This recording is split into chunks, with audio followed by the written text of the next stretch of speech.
வணக்கம் ஃப்ரெண்ட்ஸ். ஓ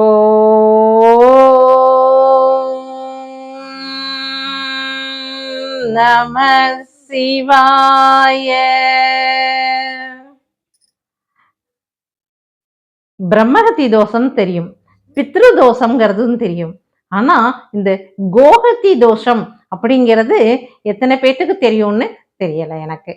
அந்த தோஷத்தை பத்தி தான் இப்ப இந்த பதிவுல பார்க்க போறோம். கோ அப்படின்னா என்னது? பசுன்னு அர்த்தம். அப்ப பசு மாட்டிற்கு ஏதாவது நம்ம தொந்தரவு செஞ்சிருந்தாலோ பாதிப்புகளை ஏற்படுத்தியிருந்தாலோ தான் இந்த கோகத்தி தோஷம்ங்கிறது உருவாகும். அப்படிப்பட்ட இந்த கோகத்தி தோஷத்தை பத்தி தான் நம்ம இன்னைக்கு இந்த பதிவுல பார்க்க போறோம்.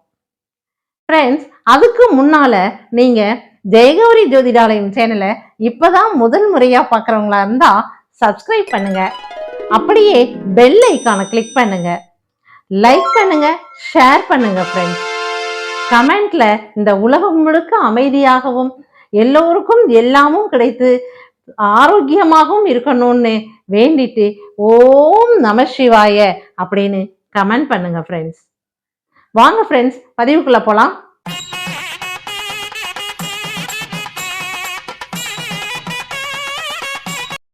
துவாபர யுகத்துல உபரிசரவஸ் அப்படிங்கிற ஒரு மன்னன் இருந்தான். அந்த மன்னன் தன்னுடைய விதிவசத்தால ஒரு வரம் கிடைச்சது அவனுக்கு. என்ன வரம் அப்படின்னு கேட்டா, அவனுடைய தரையில போறதோட இல்லாம அவன் நினைச்சான்னா வானத்திலையும் பறந்து போகும். என்ன ஒரு பாதிப்பு அப்படின்னா, இந்த அவனுடைய தேர் பறந்து போகும்போது அதனுடைய நிழல் படுற இடமெல்லாம் பாதிப்புகள் உண்டாகும். அந்த நிழல் படுற இடம், அதுல யார் இருந்தாலும் சரி, எல்லாத்துக்குமே பாதிப்புகள் ஏற்படும். அதனால அவன் ஒரு ஆணவத்தோட இருந்தான். அவனுக்கு பிடிக்கலன்னா உடனே தேர அந்த இடத்துல இல்ல பறக்க விடுவான் இல்லையா? எதிரிகள் இடத்துல அவனுக்கு பிடிக்காதவங்க அப்படின்னா உடனே அந்த தேர் மேல ஏறிட்டு பறக்க விட்டா அந்த தேரின் நிழல் என்ன பண்ணும், எந்த இடத்துல விழுதோ, யார் மேல விழுதோ அவளுக்கு பாதிப்பு ஏற்பட்டுரும். அதனால அவனுக்கு ரொம்ப ஆணவம் அதிகமா போயிடுச்சு. நான் நினைச்சேன்னா யாரை வேணாலும் என்ன வேணாலும் செய்ய முடியும், அப்படிங்கிற அளவு பாதிப்புக்கு உள்ளாக்க முடியும் அப்படின்னு சொல்லிட்டு ரொம்ப ஆணவமா இருந்தான். அப்படி ஆணவமா இருக்கும்போது ஒரு முறை அவன் தேர்ல அந்த உபரிசரவஸ் மன்னன் இருக்கான் இல்லையா, அவன் தேர் மேல ஏறி பறந்து போயிட்டு இருந்தான். பறந்து போயிட்டு இருக்கும்போது என்ன ஆச்சு, நம்ம கிருஷ்ண பரமாத்மா இருக்காரு இல்லையா, அவரு மாடுகளை மேய்ச்சிக்கிட்டு இருந்தாரு. எல்லாமே பசு மாடுகள் தான். அந்த பசுக்களை அவர் மேய்ச்சிக்கிட்டு இருக்கிற டயத்துல அப்படியே வானத்துல அந்த உபரிசரவஸ் அந்த தேர்ல போயிட்டு இருந்தான். தேரினுடைய நிழல் எங்கெங்க விழுமோ அந்த இடம் பாதிப்புக்குள்ளாகும் இல்லையா?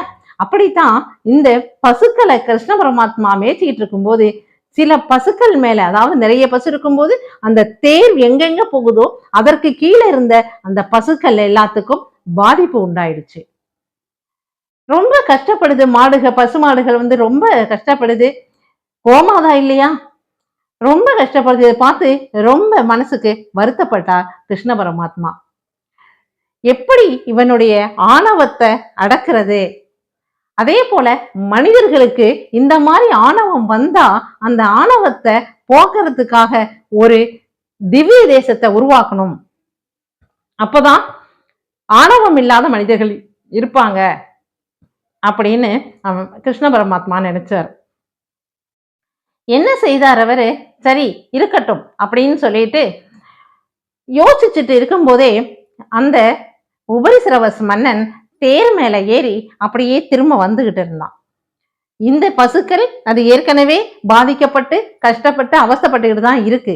திரும்பவும் அந்த தேர்ல அவன் வந்துகிட்டு இருந்த உடனே அந்த தேர் விழுந்த அந்த நிழலை என்ன பண்ணிட்டாரு கிருஷ்ணர், காலால மிதிச்சிட்டாரு. தன்னுடைய கட்டை விரலை வச்சு காலால மிதிச்சிட்டாரு. மிதிச்ச உடனே என்னாச்சு, அந்த தேர் அப்படியே அழுந்துருச்சு. பறந்துகிட்டு இருந்த தேரு நிழல்ல இவரு அமுத்தின உடனேயே அந்த இடத்துலயே அழுந்துருச்சு. அழுந்த உடனேதான் அந்த இடத்துக்கு பேரே தேர் அழுந்தூர் அப்படின்னு பெயர். அதான் இப்ப தேரழுந்தூர் அப்படின்னு இப்ப மருவி அழைக்கப்பட்டுக்கிட்டு இருக்கு. இந்த இடத்துல இந்த கோவிலுக்கு இந்த திவ்ய தேசத்துக்கு நம்ம போனோம்னா ஆணவம் இருந்தா எல்லாம் மாறி போயிடும். ஆணவம் உள்ள மனிதர்கள் அந்த இடத்துக்கு போகும்போது எல்லா விதமான ஆணவமும் போயிடும் அப்படின்னு சொல்லிட்டு ஒரு வரம் கொடுத்தார் நம்ம கிருஷ்ண பரமாத்மா. உபரி சரவசுக்கு மட்டுமல்ல ஆணவம், மனிதர்களுக்கும் அந்த ஆணவம் வரும்போது ரொம்ப அடுத்தவங்களும் கஷ்டப்படுவாங்க, தானும் கஷ்டப்படுவான். அதனாலதான் அந்த ஆணவத்தை நீக்கணும் அப்படிங்கிறதுக்காக தேரெழுந்தூர்ங்கிற ஒரு திவ்ய தேசத்துக்கே கண்ணபிரான் கிருஷ்ண பரமாத்மா அருள் இருக்கார் பாருங்க. இதற்காகத்தான் இந்த விளையாட்டையே அவர் நடத்தினார். மன்னன் ரொம்ப உபரிசரவச மன்னன் ரொம்ப அழுது கவலைப்பட்டு புரண்டு கிருஷ்ண பரமாத்மாட்ட கேட்கிறார், நான் என்ன செய்யட்டும், இந்த பாவம் போகணும் அப்படின்னு சொல்லிட்டு என்னால இந்த பசுக்களுக்கும் இவ்வளவு கஷ்டம் வந்துருச்சே அப்படின்னு கேட்கும்போது அவர் சொல்ற, கிருஷ்ண பரமாத்மா சொல்றார், நீ ஒன்னும் கலங்க வேண்டிய அவசியம் இல்லை மன்னா. ஏன் அப்படின்னா உனக்கும் இந்த ஆணவத்தை நீக்கணும். அதே போல மனிதர்களுக்கு ஆணவம்ங்கிறது ஒண்ணு வந்துருச்சுன்னா அவர்களும் அழிந்து போறதோட மற்றவர்களையும் அழித்து விடுவார்கள். அதனாலதான் இந்த ஆணவத்தை போக்கணுங்கிறதுக்காக இந்த இடத்துல இந்த திவ்ய தேசமா உருவாக்கணும் அப்படின்னு சொல்லிட்டு தான் நான் தேரெழுந்தூர் அப்படிங்கிற ஒரு திவ்ய தேசத்தை உருவாக்குறதுக்காக தான் இந்த திருவிளையாடலையே நான் பண்ணினேன். அதனால உன்னால இந்த இடத்துல தேரெழுந்தூர்ங்கிற ஒரு திவ்ய தேசம் உருவாகிருக்கு. அதனால நீ ஒன்னும் கவலைப்பட வேண்டாம், அதற்கான தோஷ நிவாரணத்துக்கு என்ன செய்யணுமோ அதை செய் அப்படின்னு சொன்னாரு. உடனே உபரிசிரவஸ் என்ன பண்ணினா அந்த இடத்துலயே பெருமாளை அந்த தேரெழுந்தூர்ல ரொம்ப அவன் வணங்கி வழிபட்டுக்கிட்டு இருக்கும் போது என்ன சொல்றாரு கிருஷ்ண பரமாத்மா, நீ 1000 குடம் வெண்ணெயினால என்னைய இந்த இடத்துல அபிஷேகம் பண்ணி ஆராதனை செய்.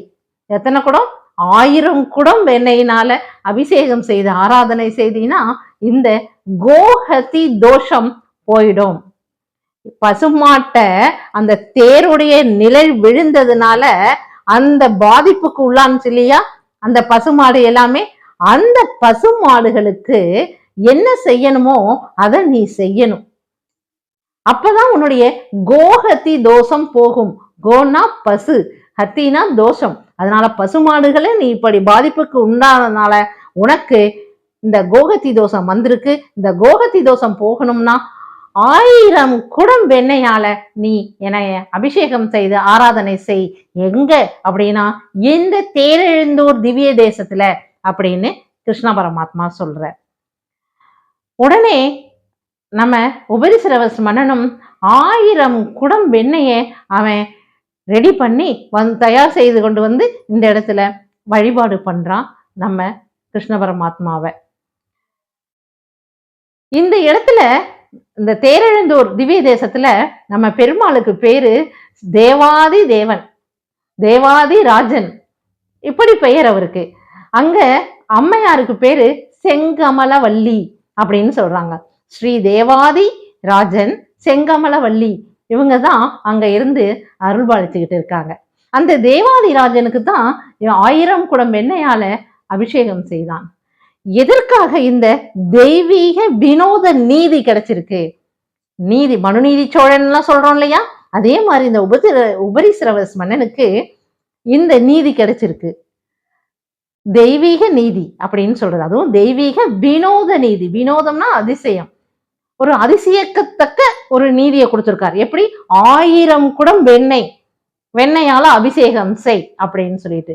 இதுல என்ன நீதி இருக்கு அப்படின்னு யோசிக்கிறீங்கன்னா பாருங்களேன், 1000 குடம் வெண்ணெய் வேணும்னா எத்தனை லிட்டர் பால் வேணும், எவ்வளவு பால் வேணும், அந்த பாலுக்கு எத்தனை பசுக்களை அவன் வளர்க்க வேண்டும், பராமரிக்க வேணும், இதெல்லாம் நம்ம யோசிச்சு பார்க்கணும்ல. அப்ப அத்தனை பசுமாடுகளை இவன் பக்குவமா பராமரிச்சு பால் எடுத்து அதிலிருந்து வெண்ணெய் எடுத்து கொண்டு வந்து 1000 குடத்தால நம்ம தேவாதிராஜனுக்கு அபிஷேகம் பண்றான் அந்த உபரிசிரவஸ் மன்னன். அப்படின்னா எவ்வளவு பசுக்களை அவன் பராமரித்திருக்கணும், பத்திரமா பார்த்திருக்கணும் பாருங்க.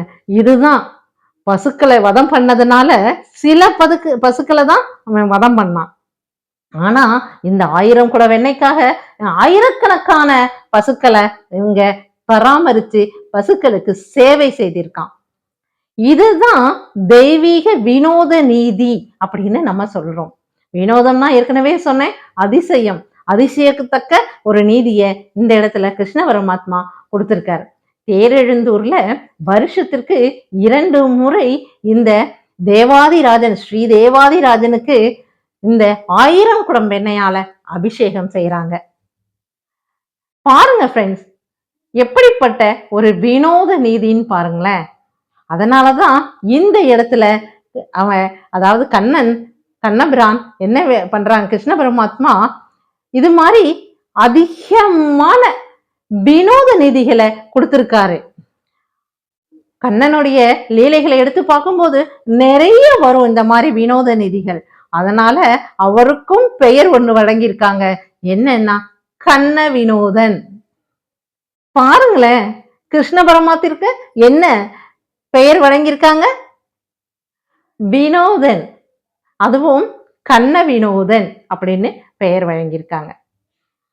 இதுதான் சொல்றோம், கோஹதி தோஷங்கிறத பத்தி நான் சொல்லணும்னு ஆசைப்பட்டேன். ஏன்னா நிறைய பேரு எதனால நமக்கு இந்த பாதிப்புகள் ஏற்படுதுன்னு தெரியாமலே இருக்காங்க.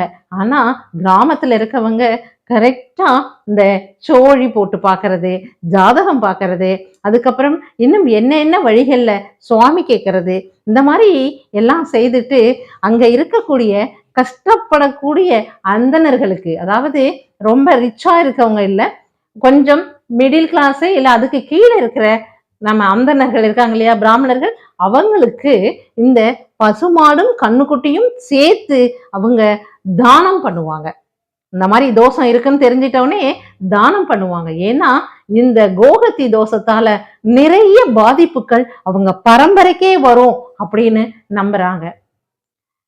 இத பத்தி நிறைய விஷயங்கள் நானும் கேள்விப்பட்டிருக்கேன். அதே போல வெள்ளியில பசு மாடும் அந்த கண்ணுக்குட்டியும், அதாவது கோமாதா சிலைய வாங்கியும் நம்ம அந்த இடத்துல வச்சு பூஜை பண்றாங்க. நம்ம பூஜை ரூம்லயே வச்சு கூட பூஜை பண்றாங்க. பசுமாடுகளுக்கு நிறைய, அதாவது கோ வச்சிருக்காங்க இல்லையா, அதாவது கோ தானம் பண்றதுக்கு அந்த இடத்துல வச்சிருக்காங்க இல்லையா, அந்த இடத்துலயும் சரி, கோவில்கள்ல இருக்கும்ல கோ மடம்னு இருக்கும், அந்த மாதிரி இடத்துல எல்லாம் நிறைய போய் உதவி பண்ணி தன்னுடைய பாவங்களை குறைச்சிக்கிறாங்க. எப்படின்னா இதெல்லாம் இந்த விதமா தான் நம்ம தெரிஞ்சுக்க வேண்டியதா இருக்கு. எப்படியெல்லாம் அந்த தோஷங்கள் வருது அப்படிங்கிற, மாட்டை பசுவை அடிக்கிறதுனால, வதைக்கிறதுனால, அதனை துன்புறுத்துறதுனால, அதுக்கு ஏதாவது பாதிப்பு ஏற்படுற மாதிரி நடந்துக்கிறதுனால, நம்மளையே அறியாம சில பசுமாடுகள் இறக்குற மாதிரி செய்யறதுனால, அது நம்ம தெரிஞ்சு செய்யறது இல்லை, தெரியாம செய்யக்கூடிய தவறுனால நம்மளுடைய வம்சாவளி பாரம்பரியமே பாதிப்புக்குள்ளாவதுங்கிறத உணர்ந்துதான் இந்த மாதிரி பரிகாரங்கள்லாம் இந்த தோஷங்களுக்கு செய்யறாங்க. ஃப்ரெண்ட்ஸ், ஆன்மீகத்துல நிறைய வழிகள்ல நம்மளுடைய கஷ்டங்களை தெரிஞ்சுக்கவும் முடியும், அதனுக்குரிய பரிகாரங்களையும் செய்ய முடியும்.